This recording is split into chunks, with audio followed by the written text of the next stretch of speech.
Je suis membre de l'Académie des technologies, je suis retraitée. J'ai travaillé pendant 40 ans dans un groupe Suez qui traitait l'eau et les déchets. Mais en tant que membre de l'Académie, on est totalement indépendant, bénévole. Et donc, je vais vous Alors, qu'est-ce que c'est que l'Académie? Peut-être pour que vous connaissiez ça. L'Académie des technologies a été créée en 2000 par des gens qui l'ont fondée à partir de l'Académie des sciences. L'Académie des sciences travaille sur des sujets compliqués. Et un jour, ils se sont dit, mais la technologie, c'est la science mise en œuvre dans l'activité, dans l'industrie. Et donc l'Académie des technologies est née en 2000.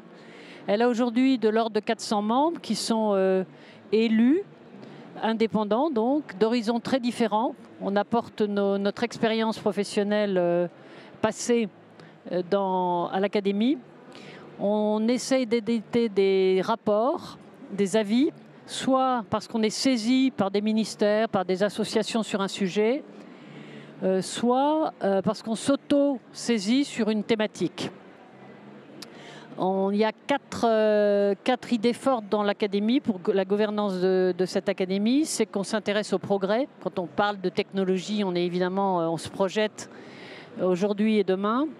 Le sens de l'intérêt général, on peut se poser la question de l'utilité d'une technologie, mais c'est important.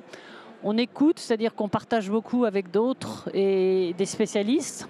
Et puis on a aussi une mission d'anticipation, c'est-à-dire essayer de savoir quelles sont les technologies dans 20 ans, dans 30 ans, et quels sont les secteurs sur lesquels il faut donner un coup de pouce. Alors aujourd'hui, je voudrais vous parler des PFAS, et donc revenir avec vous sur ce que c'est.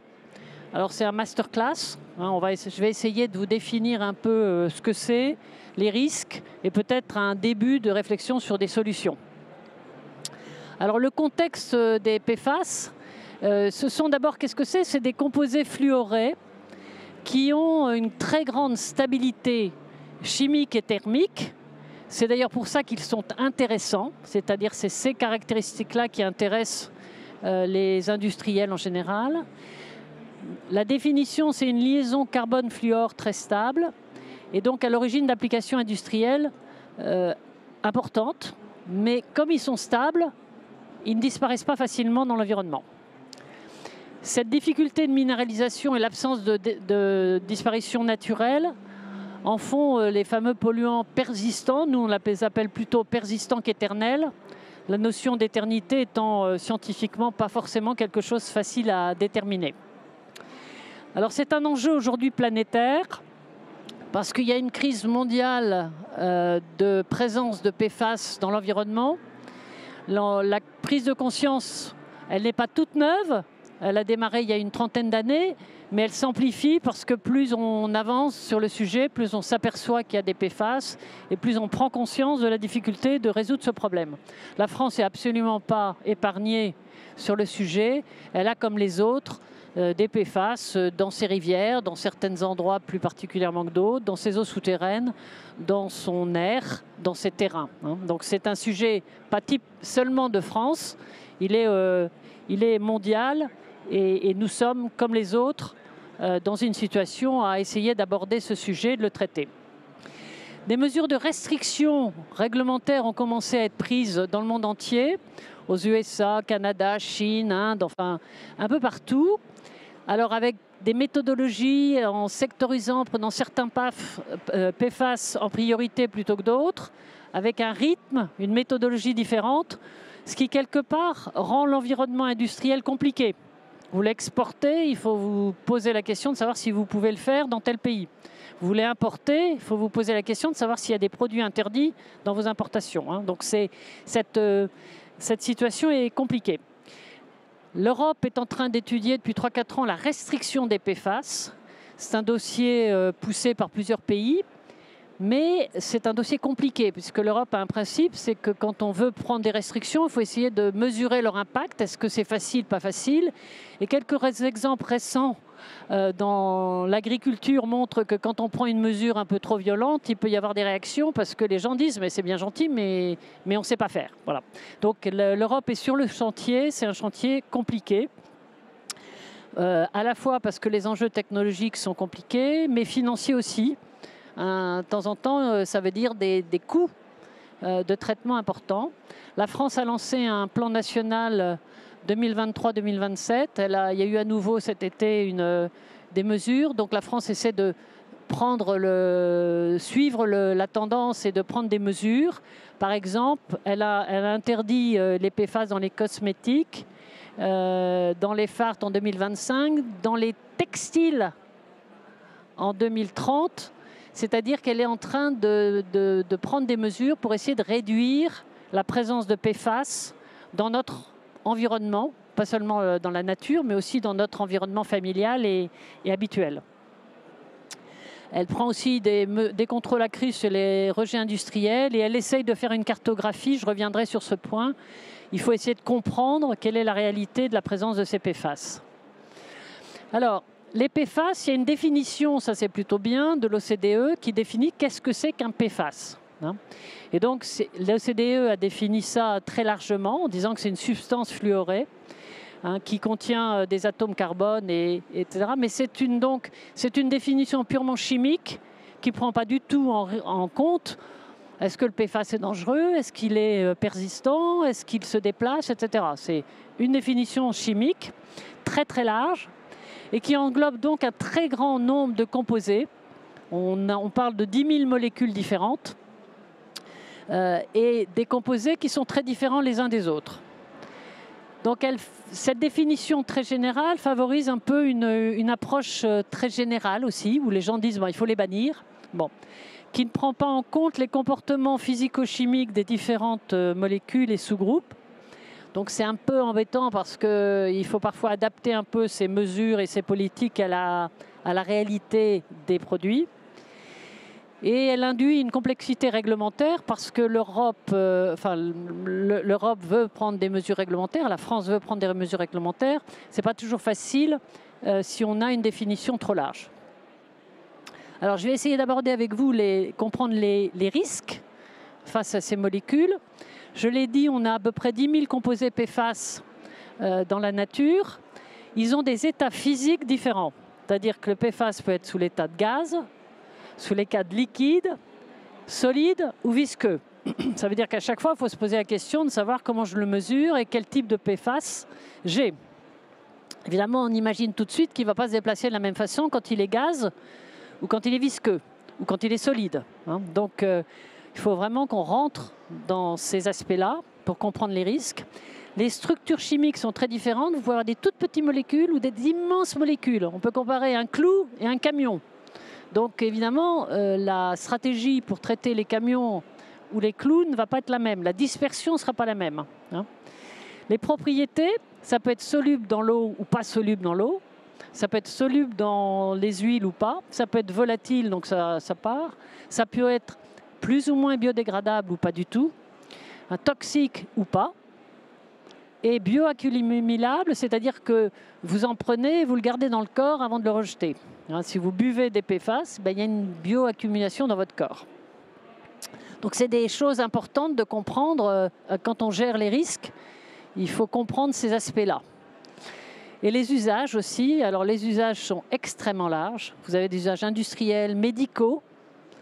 Il y a des molécules qui sont des molécules qu'on peut prendre en médecine, qui sont prescrites. Dans l'énergie, dans les transports, dans l'électronique, dans la pharmacie. Enfin, pharmacie ou agro-pharmaceutique. Et donc, les conséquences, c'est scientifiquement incorrect de les traiter tous de la même façon. Ils ont vraiment des comportements différents. Les approches réglementaires et toxicologiques doivent être différenciées suivant la structure, la fonction et le devenir environnemental. Si on est capable de le maîtriser ou pas le maîtriser. Si c'est facile s'il se disperse tout seul, s'il se disperse parce qu'on ne fait pas attention, ou si au contraire on est capable de contrôler son avenir. Et puis, il y a des polymères qui sont très inertes, donc qui n'ont pas les mêmes risques en matière que les petites molécules. Et ils sont tous, comme on l'a dit, classés de la même façon selon la définition de l'OCDE. Alors, d'un côté de la balance, on a des molécules et des matériaux aux propriétés extrêmement intéressantes, qui ont fait qu'ils ont été utilisés très largement. Quand je dis des propriétés extrêmement intéressantes, c'est par exemple qu'ils permettent d'éteindre un feu, c'est qu'ils rendent imperméable, c'est qu'ils permettent d'avoir des huiles qui permettent que les systèmes industriels tournent et fonctionnent. Bon, donc on n'est pas sur les mêmes difficultés ou sur les mêmes domaines. Ils ont des différences de comportement, je l'ai dit, entre les très hauts et les petits. Ça se diffuse dans l'eau ou ça ne se diffuse pas dans l'eau. Et ils ont des impacts fortement différents aussi selon la masse moléculaire. Et donc il faut faire une différence entre les petites molécules et les très grandes molécules. Mais c'est vrai que d'un autre côté, ils sont tous globalement persistants. Et donc petit à petit, il y en a de plus en plus dans l'environnement. Et ce côté, je dirais un peu de éternel, dont parlent un peu les médias, est un côté clairement gênant. C'est-à-dire qu'on peut voir les avantages des molécules, mais on peut voir aussi ce côté de rester dans l'environnement.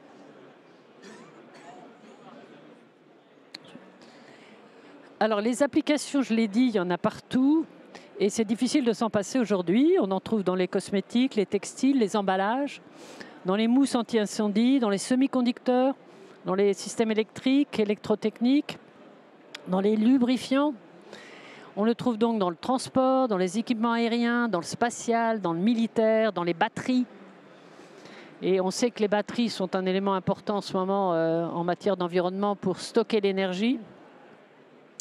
On peut les avoir en application de santé humaine ou animale, en agrochimique. Et ce sont des molécules actives qui sont utiles, mais forcément on les retrouve ensuite dans l'environnement. Donc on va de l'usage essentiel pour lequel il va être très difficile de s'en passer à court terme, soit parce que les alternatives technologiques n'existent pas, soit parce qu'elles sont extrêmement chères. Alors après on pourrait se dire si elles existent mais chères, ça se discute, non ? À l'usage pratique ou plus performant, sur lequel peut-être on peut être plus facilement enclin à modifier nos habitudes et à se dire qu'on peut peut-être abandonner l'usage des PFAS dans ces applications. La conséquence, malgré tout, c'est une présence ubiquitaire dans des petites molécules, dans l'air, dans l'eau, dans les sols, chez nous, chez les animaux. On en trouve évidemment en France dans les bassins fluviaux, dans les sites industriels, dans les eaux souterraines, dans les eaux superficielles. Pas beaucoup de biodégradation, et donc ça migre. Ça migre si c'est soluble, ou ça reste là où c'est. Ça dépend de son comportement. Mais ça ne baisse pas beaucoup. Donc on continue à produire, et ça ne disparaît pas. Donc on augmente le stock de PFAS dans l'environnement. Et pour les matériaux qui en ont, souvent, le matériau a un petit peu de PFAS quelque part, mais on ne sait pas bien où. C'est-à-dire qu'une des difficultés aussi pour les industriels, c'est de savoir s'il y a une molécule de PFAS dans le matériau qu'ils viennent d'acheter. Et donc, qu'est-ce que j'en fais s'il faut organiser le recyclage. Alors, je vous donne deux exemples un peu de PFAS pour voir un peu les différences, parce qu'il y a des grosses différences. Un qui est le PFOA, qui est un PFAS clairement inquiétant. Il est classé comme cancérigène. Ça fait déjà plusieurs années qu'on se bat contre eux et qu'il est interdit. Il est soluble, mobile dans les eaux. La solubilité, par exemple, c'est 0,5 g par litre. Il faut savoir que 0,5 g par litre, c'est beaucoup.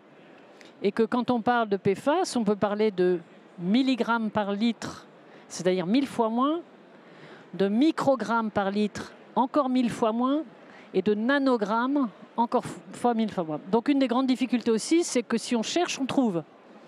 Parce qu'on peut même aller au picogramme. Voilà. Après, est-ce que c'est dangereux au niveau du picogramme? Je rappelle que quand on a découvert le microscope, on a découvert qu'on était entouré de bactéries. On avait vécu pendant longtemps. Donc plus les techniques analytiques se développent, plus elles sont performantes, plus on découvre qu'on est environné de choses qui sont bien ou moins bien. Voilà. Donc c'est un peu aussi un danger de temps en temps, c'est de se tromper d'un facteur 1000 en se disant il y en a, c'est catastrophique. Bon, est-ce que c'est vraiment catastrophique ou pas? Il faut vraiment se poser la question à chaque fois. Les PFOA sont interdits en Europe depuis 2000 et ils sont bioaccumulables chez l'humain et les animaux, et un temps de demi-vie de 2 ans, c'est-à-dire que quand vous l'avez dans le corps, il ne part de votre corps qu'au bout de 2 ans. Hein, voilà, donc y compris, on peut trouver par exemple dans dans le lait maternel, puisqu'il est bioaccumulable. Hein. Donc c'est une aussi, ça c'est pas bien. Enfin, je veux dire, ça fait partie des raisons dans la balance qui tendent à essayer d'éviter d'avoir trop. Un autre dont on parle beaucoup, c'est le PTFE et de ses applications. Vous en avez forcément entendu parler parce que quand on parle de la poêle Tefal, on parle du PTFE. Hein. Mais je vous ai mis d'autres applications du PTFE pour vous montrer qu'en fait, il n'y a pas que la poêle Tefal qui l'utilise. Et c'est un produit extrêmement stable. Il est stable entre 100 degrés et 280 degrés. Donc, sauf si vous amusez à mettre votre poêle Tefal dans votre feu de cheminée quand on est à 350 degrés, normalement, il ne se décompose pas. Hein, voilà. D'où les débats sur les poêles Tefal et compagnie. Bon. Le polymère est extrêmement inerte et il peut effectivement contenir de temps en temps, suivant qu'il est bien fait ou pas bien fait, des PFOA. Donc c'est aussi, tous les PTFE ne sont pas forcément bons s'ils sont mal faits. Alors le risque de dégradation, on a dit que ça commençait à 300 degrés. Donc pour revenir à ma poêle Tefal, que je ne défends pas ni attaque, une poêle Tefal, peut-être qu'elle n'est pas si dangereuse quand vous l'utilisez tous les jours. Mais vous allez la mettre, si vous ne faites pas attention, à la poubelle, et ça va partir peut-être en incinérateur et ça ne sera pas traité. Enfin, je veux dire, ça va se développer, etc. Donc une des difficultés, et on en reparlera, c'est au fond, s'il y a des PFAS, est-ce qu'on est capable à l'aval de traiter, d'éliminer ces PFAS de façon satisfaisante parce qu'on a un circuit de collecte, tri et à l'aval qui fonctionne. Alors, tout ça pour dire comment est-ce qu'on peut accélérer un peu les solutions, c'est-à-dire qu'est-ce qu'on fait face à, une fois qu'on a expliqué un peu les enjeux des PFAS. Donc, je vais revenir avec vous, si vous voulez, les pistes pour essayer de traiter ce problème. Je crie un peu fort et je casse ma voix. Alors, j'insisterai beaucoup sur le cycle de vie et la chaîne tout au long du cycle de vie. Ça paraît important. Parce qu'au fond, les PFAS, on les trouve au moment de la production des PFAS eux-mêmes, et donc dans les chaînes industrielles à l'amont. Et donc, quand on fait dans les industries, on peut avoir des rejets dans les rivières. Les grands débats qui se passent en ce moment près de Lyon sont un peu ça. C'est-à-dire, est-ce qu'on a une production à l'amont qui a été bien faite et dans laquelle on maîtrise les polluants? Donc c'est important dès le départ de se poser la question, vous êtes en train de fabriquer, comment vous le faites? Est-ce que c'est une chaîne propre ou pas? Et les industriels travaillent évidemment pour améliorer leur processus, mais il peut y avoir des fuites à ce niveau-là. La deuxième, c'est ensuite, ces produits-là sont utilisés dans l'industrie, c'est-à-dire que les gens qui fabriquent des produits, des huiles, des pièces, ces pièces rentrent éventuellement dans d'autres implications, sont utilisées par les industriels. Et donc, dans ce cadre-là, à nouveau, une partie des PFAS peuvent partir dans l'air, dans l'atmosphère industrielle, dans les circuits d'eau ou dans les décharges. Donc, à nouveau, c'est une source de pollution, étape 2. Ensuite, certains de ces produits sont utilisés plus chez les particuliers, ou dans l'usage, je dirais, un peu global. On en trouve dans les jouets, on en trouve dans les voitures, on en trouve dans les vêtements, je l'ai dit, dans les médicaments. Donc là, on est dans une dispersion plus grande encore. Et à nouveau, comment ces PFAS sont traités à l'aval de ces applications. Et en fin de chaîne, finalement, qu'est-ce qui est mis en place pour essayer, en fin de vie, d'éviter que ça part à droite, à gauche et que ça ne soit pas contrôlé. Et donc, la fin de chaîne est importante. Or, ces PFAS, on l'a dit, sont utilisés dans beaucoup d'applications, sont extrêmement stables, extrêmement résistants aux aspects thermiques. Et donc, aujourd'hui, on les retrouve dans les décharges, si ça n'a pas été trié à l'amont, ou dans les incinérateurs, mais éventuellement, ça se transforme. Ou on peut les trouver quand c'est chez vous et que vous l'avez utilisé dans des produits ménagers ou des médicaments dans les stations d'épuration. industrielle ou particulière. Et donc, dans la chaîne aval de traitement, on a aussi de la dispersion des PFAS. Et donc, si on veut attaquer le sujet de la maîtrise des PFAS, il faut vraiment attaquer l'ensemble du cycle de vie et se positionner sur production et vraiment regarder le cycle de vie. Production, c'est-à-dire est-ce qu'on utilise des précurseurs, comment on fait la synthèse de ces molécules et comment on le gère. L'utilisation, comme c'est dans tous les produits, dans les joints, dans les revêtements, dans les mousses anti-incendie, bon, et dans le grand public, comment est-ce qu'on gère ces applications? Est-ce qu'on sait les gérer bien? Est-ce qu'on sait recycler les textiles de bonne façon? Est-ce qu'on les emballages, comment ça se passe? Il faut regarder la dispersion, c'est-à-dire que ce n'est pas la même chose de se poser la question d'un produit industriel, à la limite, l'utilisation d'un PFAS dans un avion avec ensuite toute une technique de démembrement de l'avion, de récupération de pièces, peut-être on peut focaliser sur certaines, etc. Et le grand public dans lequel on sait que la collecte et le tri est plus compliqué, même si on peut essayer d'aider. Je veux dire, est-ce qu'on est sûr que si on dit que les poils Tefal doivent être recyclés de cette façon, on arrivera à le faire? L'accumulation aussi, c'est qu'une fois que c'est dans l'environnement, ça persiste, ça s'accumule. Donc on a aujourd'hui des présences de PFAS dans différents endroits. Et donc là, comme on dit, la fin de vie est compliquée, peu biodégradable. Et on a besoin, pour les détruire, de procédés extrêmement haute température. On parle de 1100 degrés. Pour l'instant, il y a peut-être des technologies par la suite qui permettront de baisser un peu en étant sous pression.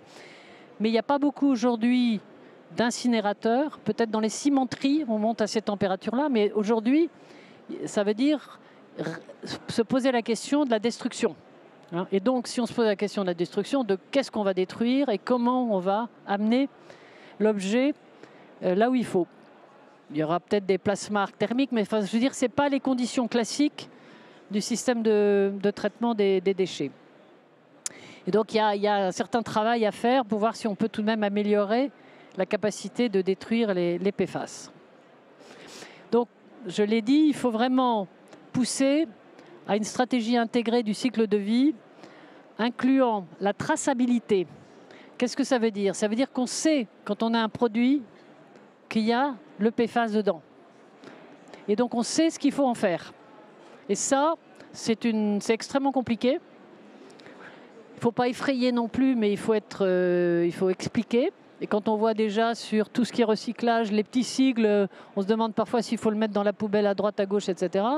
Je veux dire, la traçabilité est compliquée. Alors, elle est compliquée pour les particuliers, mais elle est compliquée pour les industriels aussi. Quand ils achètent, ils ont besoin de savoir s'ils ont et ce n'est pas toujours évident.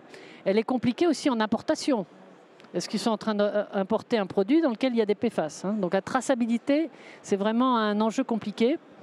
Et la collecte. Parce que collecter tous ces flux différents, ça nécessite, je dirais, une mise en place assez sévère et assez compliquée pour le faire bien. Alors, je crois qu'il faut rappeler aussi qu'en l'absence de données suffisantes court et long terme, qui explique un peu les risques des PFAS, parce que toutes les molécules, on ne connaît pas exactement la toxicité de toutes les molécules. Il y en a 10 000, on n'a pas forcément des études précises sur toutes ces 10 000. Mais il faut évidemment avoir une approche prudente et restrictive, si possible, des usages. C'est-à-dire qu'il faut tout de même essayer de se mettre dans une position, je dirais, prudente. Ça ne veut pas dire d'abandonner tout, mais il faut essayer de développer des approches prudentes. Le principe de précaution, qui je rappelle est un principe constitutionnel en France, qui ne veut pas dire qu'il faut tout arrêter, mais qui dit que si vous ne savez pas faire, on commence par prendre des précautions et on développe un programme de recherche pour lever les doutes. Ça, il ne faut pas l'oublier, parce que de temps en temps, on arrête et on oublie de se dire il faut que je lève le doute pour savoir la réalité. Une approche volontaire des industriels, qui doivent essayer de se dire bon, il faut qu'on se débrouille pour essayer de diminuer et de le gérer bien. Des pouvoirs publics, parce que la réglementation est sûrement aussi une arme qui permet d'ailleurs peut-être d'aider les industriels pour qu'ils soient tous sur le même pied d'égalité. et du grand public, parce que je pense que l'usage et le grand public a aussi son mot à dire. Et dans la chaîne de valeur, si le produit n'a pas beaucoup de valeur, enfin si le PFAS n'apporte pas une grande transformation, laissons tomber. Si vraiment il est très important parce que la molécule a besoin de résister à des fortes chaleurs par rapport à un feu, peut-être qu'il faut le garder. Hein. Mais si on arrive à réduire le nombre de molécules et surtout les tonnages par une politique intelligente, on doit pouvoir s'en sortir. Donc ça veut dire interdire l'usage dans des applications qu'on considère comme non essentielles, à discuter, mais ça veut... Hein. Hiérarchiser les usages selon justement leur utilité critique et leur profil de risque. Hein. Très risqué, critique, il faut se dépêcher de trouver une solution. Très risqué, moins critique, on peut peut-être attendre avant de réussir à trouver des solutions. S'engager donc à réduire, c'est-à-dire à avoir une politique globale de réduction, en se disant que réduire c'est bien de toute façon, hein, donc y aller. Accélérer la substitution des PFAS par des par des alternatives, même si les performances sont légèrement inférieures. Hein, c'est-à-dire qu'en fait, si on peut trouver une moyen, donc je ne sais pas si, quand on parle des peintures, les PFAS donnent la longévité aux peintures. Bon, peut-être qu'il faudra repeindre plus souvent. Bon, mais c'est une solution. Et contrôler évidemment très strictement la production à l'amont pour casser les pollutions à l'amont. Alors, il faut aussi garantir je dirais, la pureté des polymères. Certains polymères, donc ces très longues chaînes, sont plutôt pas toxiques, etc. Mais il faut s'assurer que quand ils ont été fabriqués, il n'y a pas des produits instables dans leur fabrique. C'est-à-dire qu'il faut vraiment que la fabrication soit bien faite. Marquer, documenter, tracer, je l'ai dit, les PFAS dans les produits, pour qu'on en sache, pour qu'on soit averti. Mettre en place des protocoles de collecte. Si on peut, de temps en temps, sur un produit qui est important en industrie, s'assurer que le produit va être collecté satisfaisamment et ensuite détruit, ça permet de résoudre, puisqu'on est capable, sur ce produit-là, d'aller jusqu'à la fin de vie sans problème. Renforcer les contrôles à l'importation. Dans tous ces dossiers, l'Europe et la France, à la fois, doit gérer son pays, c'est-à-dire que si vous importez des PFAS, c'est en France que vous allez polluer. Hein. Donc, il y a aussi une importance de contrôler ce qui rentre. Ceci étant, il faut faire attention qu'on arrive à le faire. C'est-à-dire que si les produits ne sont pas marqués, qu'on apporte dans deux pays dans lesquels on ne sait pas très bien, on peut avoir des problèmes et il peut y avoir de la concurrence déloyale. Hein. Donc tout ce qui est importation nécessite une stratégie qui n'est pas facile à faire. Et puis je terminerai relativement, sur là où il y a déjà des pollutions, il faut mettre en œuvre des traitements. Alors on parle des traitements des eaux usées d'assainissement. Dans les stations de retraitement de eaux usées, c'est pousser le traitement pour pas que ça aille dans les rivières. Donc c'est une étape de plus dans le traitement des eaux usées. Dans les eaux potables, on en trouve, pas partout, mais on en trouve. Il y a des traitements possibles et donc il faut mesurer, vérifier s'il y en a et si on a, traiter. Donc ça veut dire éliminer le PFAS pour que la personne qui boit à la fin ne boive de l'eau potable. Après, il faut aussi retraiter ce qu'on a récupéré. Donc ça veut dire des traitements qui permettent de ne pas rejeter à la rivière. Même si on peut dire « je l'ai prélevé dans la rivière, je le rends à la rivière ». Mais ça, ce n'est pas une bonne politique à long terme. Et puis là où c'est compliqué aussi, c'est dans le domaine de l'air et dans le domaine des terres. On en trouve dans les terres, on en trouve dans l'air. Donc ça veut dire peut-être commencer dans certaines zones de faire attention. Il n'y en a pas encore des niveaux énormes, je dirais, dans l'environnement français normal, mais ça sera aussi peut-être traité et donc éliminer ce qui est déjà là. Et donc c'est important. Alors l'Académie des technologies sort un document sur le sujet. Donc si vous êtes intéressé, il va être public et on peut le trouver sur Internet. Il est en impression, c'est-à-dire qu'il est en train de passer de la forme Word à la forme PDF. D'habitude, ça va vite, mais là, il y a tout un travail de look, enfin de vérification pour que ça se passe bien. Mais donc, il est disponible dans une dizaine de jours sur ce sujet. Et bien sûr, c'est un rapport plus lourd et vous pourrez retrouver des éléments que je vous ai présentés de façon plus large, avec des analyses plus fines dans chacun de ces domaines-là. Et pour faire ce rapport, la démarche du groupe de travail a été déjà de regarder tous les rapports qui existaient sur le sujet, parce qu'il y en a pas mal. Et donc, se poser la question un peu de savoir si on pouvait apporter quelque chose. On a considéré que notre approche technologique pouvait être intéressante, parce qu'on fait des différences entre les molécules, on fait des différences suivant les comportements, et donc ça peut permettre de trouver des solutions en fonction du type de molécule. Parce que dire il faut réduire, c'est bien, mais comment je réduis? Il faut traiter, c'est bien, mais comment je traite?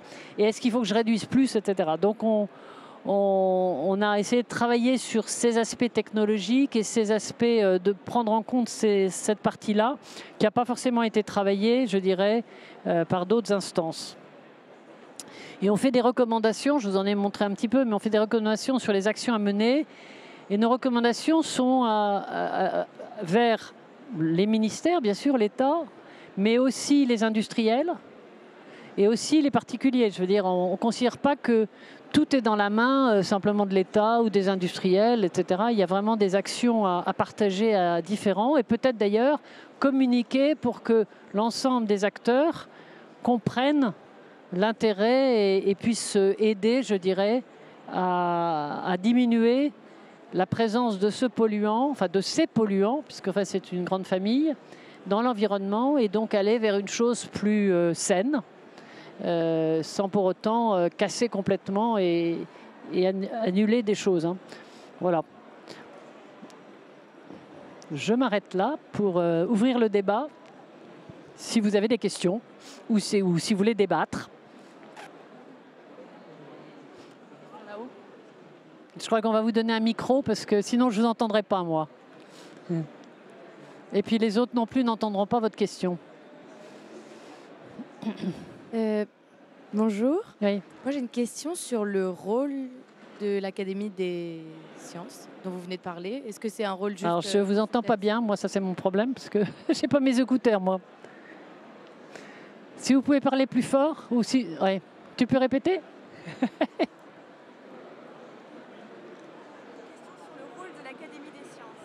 Ah, de l'Académie des sciences. Moi, j'ai parlé de l'Académie des technos.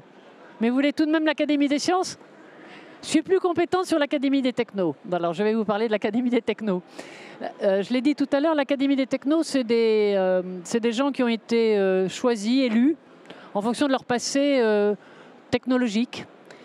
Et on se différencie de l'Académie des sciences. On a d'ailleurs été créé par des gens qui étaient à l'Académie des sciences, qui sont venus à l'Académie des technos, en disant que la science, c'est important, mais la mise en pratique de la science, elle est souvent à travers des technologies. Et donc, nous, on regarde plutôt comment on règle des problèmes, comment on va trouver la technologie pour traiter l'eau.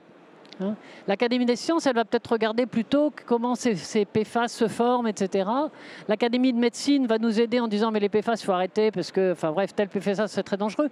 Donc les académies ont souvent une approche un peu différente les unes des autres. Elles peuvent travailler ensemble. On peut travailler avec l'Académie aussi de l'agriculture, parce que chacun apporte un peu. Mais on est, en général, les membres de l'Académie viennent du monde industriel ou de la recherche coopérative, coopération industrielle et recherche, parce qu'on est tout de même très techno. Alors il y a des bonnes technos, il y a des mauvaises technos. On ne défend pas que toutes les technos en disant c'est bien. On se pose la question de l'utilité et aussi quels sont les technos qu'il faudra avoir, comment les maîtriser en 2050. Il y a aussi la maîtrise de la techno qui est un élément important. Moi, j'ai une question aussi. Là, je suis là. Ah oui, pardon. Oui. Oui, ma question, c'est plus par rapport à la fin de votre présentation sur le rapport de l'Académie des technologies. Dans votre présentation, j'ai l'impression que les recommandations que vous nous avez partagées, c'était surtout à l'égard des industriels et surtout des pouvoirs publics. Est-ce que vous pouvez nous en dire un peu plus sur les recommandations à l'égard des particuliers? Comment on peut aussi, à notre échelle... Alors, sur les particuliers, nous, les recommandations, c'est que justement les particuliers arrivent à comprendre les enjeux.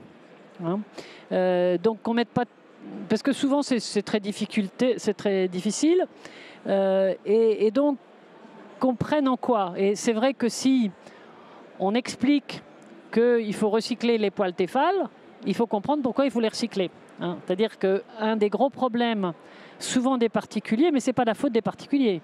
Un des gros problèmes, c'est comment on organise la collecte et la fin de vie des produits. En France, il y a des poubelles recyclables, pas recyclables, mais chaque collectivité fait un peu ce qu'elle veut, etc. Donc, ce n'est pas toujours facile. Et donc, c'est vrai que faire prendre conscience de la nécessité de gérer ça bien est important. Se poser la question, je dirais, sur l'usage. Alors, là, je reprends la poêle Tefal, qui est un bon exemple. C'est vrai qu'on peut se passer de poêle Tefal. Hein. Simplement, même là-dessus, c'est parfois... oui, d'accord, mais si tu ne prends pas une poêle Tefal, tu prends une autre poêle, tu mets beaucoup de beurre et d'huile pour que ça n'attache pas. Et quand l'huile elle crame, c'est pas très bon. Donc de temps en temps même, on se dit oulala, entre un risque et un autre, comment je fais, hein, voilà. Donc je dirais que ce qu'on a voulu dire aussi, c'est que c'est vraiment un enjeu national. Et donc il faut le saisir. Peut-être aussi, il faudra accepter les particuliers parfois d'aller acheter des produits un peu plus chers. Voilà, plutôt que de prendre toujours le bas de gamme qui est le moins cher, eh ben oui, si on veut s'en passer des PFAS, il faudra parfois avoir des choses qui sont un peu plus chères. Voilà. Donc il faut accepter le principe, ce principe-là. Hein. C'est-à-dire, c'est pas évident. Hein, beaucoup d'industriels utilisent ça et quand on leur dit il faut se substituer, ils disent d'accord, mais voilà, je peux faire comme ça, mais c'est pas le même prix.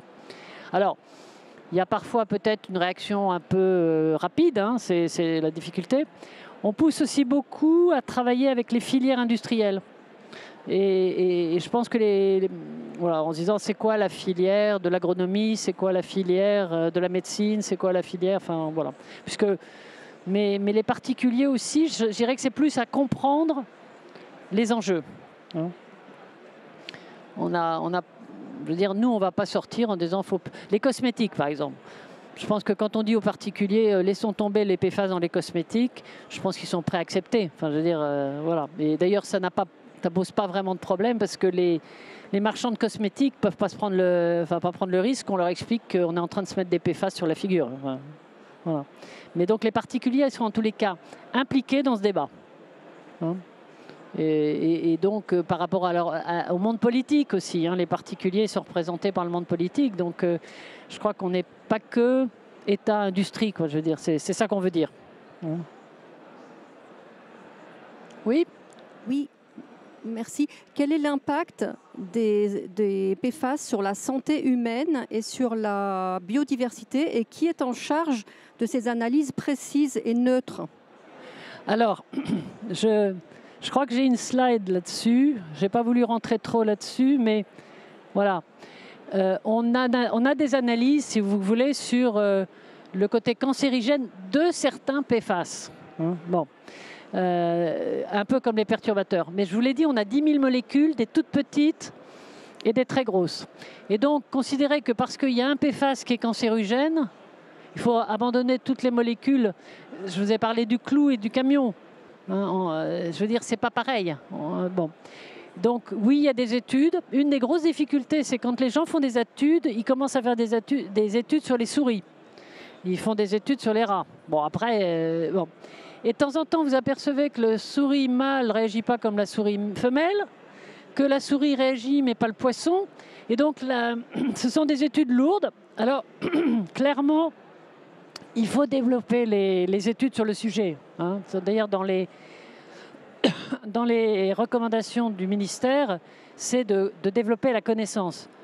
Mais on ne peut pas tout mettre dans le même paquet. Donc moi, je ne peux pas vous parler sur les 10 000 molécules, mais oui, il y a un enjeu cancérigène sur certaines, le PFOA est reconnu comme cancérogène, donc il est interdit. Et on a un peu de difficulté parce que tous ces modèles de santé ne sont pas toujours reproduits entre eux et il y a des explications un peu compliquées. Voilà. Donc, les gens qui vont s'intéresser à ça sont plus les milieux médicaux, l'Académie de médecine, l'Académie de pharmacie. Le rapport qu'on a sorti, il y a un des académiciens qui est à la fois à l'Académie des technos, de la pharmacie et de la médecine. Bon, mais il ne se positionne pas de la même façon suivant que vous regardez. Enfin voilà, hein, donc il y a des études là-dessus. Mais c'est une des difficultés. Donc principe de précaution, quand on se dit, bon, il y a des ressemblances, donc il faudrait être prudent. Mais il faut essayer de lever les incertitudes. Hein. Ceci étant, une des attaques importantes des PFOA, c'est leur côté persistant. Hein, c'est-à-dire le côté qui ne se détruisent pas eux-mêmes. Hein. Ce n'est pas que leur côté toxique. Hein. Et donc c'est aussi pour ça qu'on se dit, bon, dans un environnement, est-ce que c'est bien que le pourcentage, enfin qu'il y ait une croissance permanente de ces produits qui ne sont pas biodégradables. Voilà.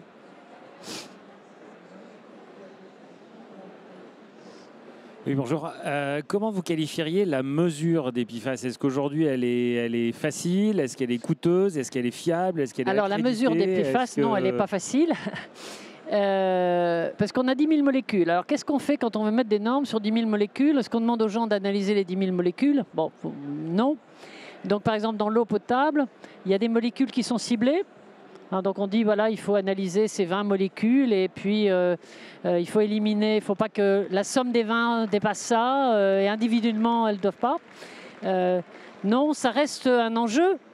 Alors l'enjeu, il est aussi de la capacité à analyser en permanence et à développer parce que toute mesure a un coût. Ce qui est sûr, c'est que si vous devez prendre des mesures, par exemple, si on commence à trouver, il faut partir de l'aval et remonter à l'amont. Par exemple, si on commence à trouver à la sortie d'une station d'épuration des PFAS, un peu plus que chez le voisin, on peut se dire, bon, est-ce qu'on peut essayer de tracer d'où elles viennent? Et à ce moment-là, il faut remonter la chaîne en se disant, est-ce qu'il y a un industriel ou est-ce qu'il y a une raison d'avoir plus de PFAS que mon voisin? Mais oui, l'analyse des PFAS reste un enjeu, comme toute l'analyse en général. Hein. D'ailleurs, bon, l'Académie a sorti un petit avis aussi sur le fait de dire à l'État il faut continuer à soutenir la filière analytique.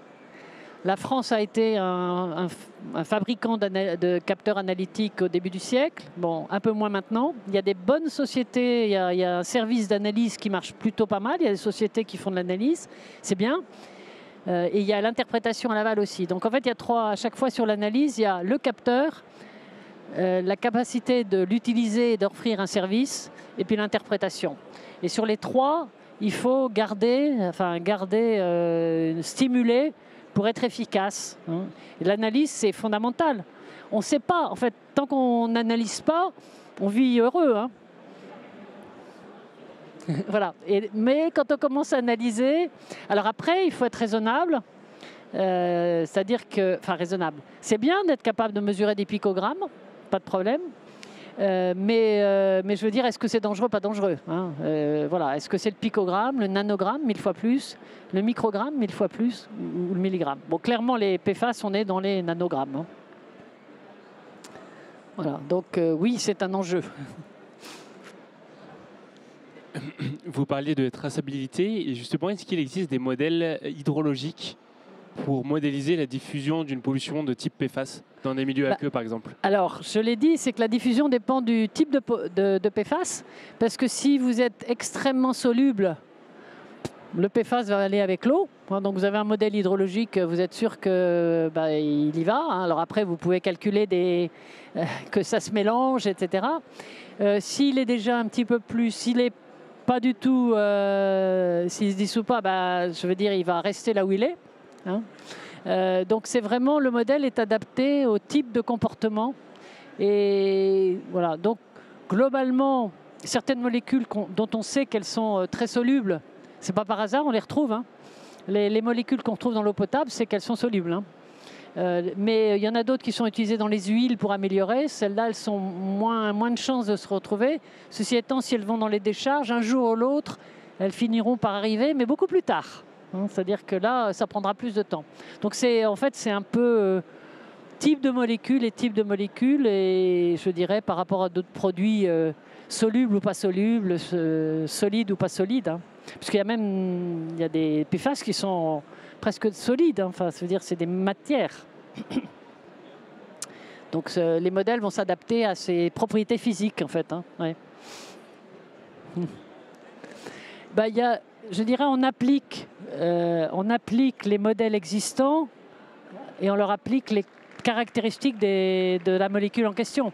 Parce que ce n'est pas spécifique au PFAS. La solubilité, c'est le sel. La solubilité, donc le modèle, quand c'est très soluble, va être similaire au transport du sel ou à d'autres produits physiques chimiques. Hein. Là, je dirais que ce n'est pas une révolution dans le modèle, parce que ce sont les produits physico-chimiques qui vont piloter le type de modèle, qui existe déjà par ailleurs sur d'autres. Hein. Merci beaucoup pour votre attention.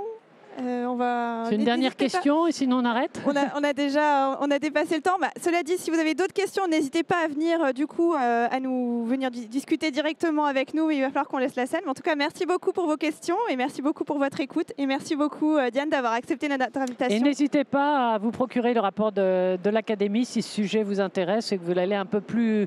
On a essayé de faire un rapport pédagogique, hein, pas trop utiliser de sigle, ou quand on a un sigle, traduire derrière, pour qu'il soit lisible. Voilà. Merci beaucoup à tous.